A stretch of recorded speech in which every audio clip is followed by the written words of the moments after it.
Alexander Hamilton. Alexander Hamilton and the Federalist Party. Washington's warnings did not stop the rise of political parties in the young nation. The Federalist Party appeared first during the debates over the ratification of the Constitution. Its most influential leader was Washington's energetic Treasury Secretary, Alexander Hamilton. Personal background. Hamilton was born in the West Indies and raised on the Caribbean island of St. Croix. When Hamilton was 13, a devastating hurricane struck the island. Hamilton wrote a vivid description of the storm that impressed all who read it. A few St. Croix leaders arranged to send the talented teenager to New York, where he could get the education he deserved. Once in America, Hamilton never looked back. Hamilton grew up to be a small, slim, handsome man. His blue eyes were said to turn black when he was angry, but most of the time they sparkled with intelligence and energy. With no money or family connections to help him rise in the world, he made his way on ability, ambition, and charm. George Washington spotted Hamilton's talents early in the Revolutionary War. Washington made the young man his aide-de-camp, or personal assistant. Near the end of the war, Washington improved his fortunes by marrying Elizabeth Schuyler. His new wife came from one of New York's richest and most powerful families. With her family's political backing, Hamilton was elected to represent New York in Congress after the war. Later, he served as a delegate from New York to the Constitutional Convention. View of human nature. Hamilton's view of human nature was shaped by his wartime experiences. All too often, he had seen people put their own interests and personal profit above patriotism and the needs of the country. Every man ought to be supposed a knave or scoundrel, he concluded, and to have no other goal in all his actions but private interests. Most Federalists shared Hamilton's view that people were basically selfish and out for themselves. For this reason, they distrusted any system of government that gave too much power to the mob or the common people. Such a system, said Hamilton, could only lead to error, confusion, and instability. Best form of government. Federalists believed that the country should be ruled by the best people, educated, wealthy, public-spirited men like themselves. Such people had the time, education, and background to run the country wisely. They could also be trusted to make decisions for the general good, not just for themselves. Those who own the country, said Federalist John J. Bluntly, ought to govern it. Federalists favored a strong national government.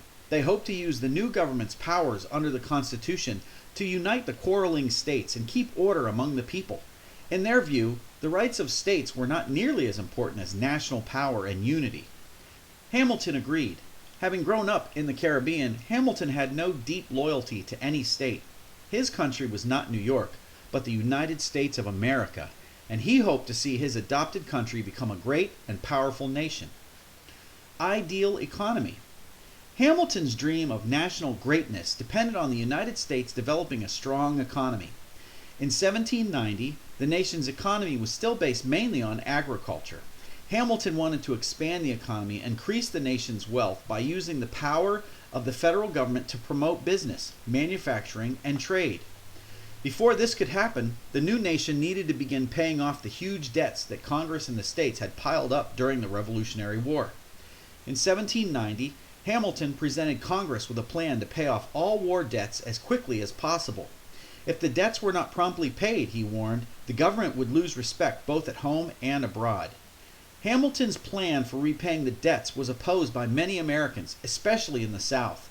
Most southern states had already paid their war debts. They saw little reason to help states in the North pay off what they still owed.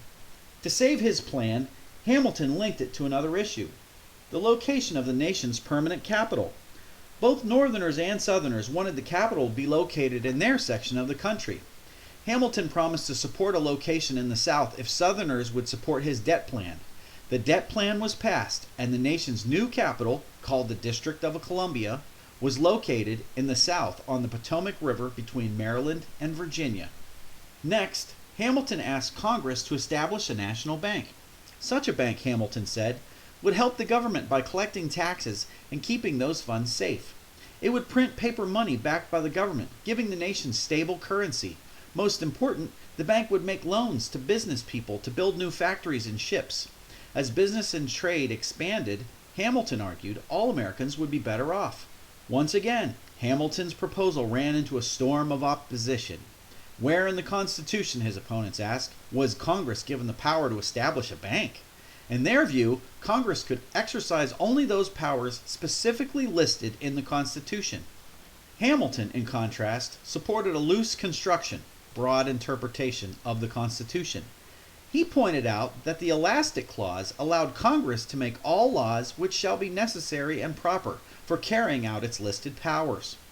Since collecting taxes was one of those powers, Congress could set up a bank to help the government with tax collection. After much debate, Hamilton was able to get his bank approved by Congress. Once established, the Bank of the United States helped the nation's economy grow and prosper. Relations with Britain and France.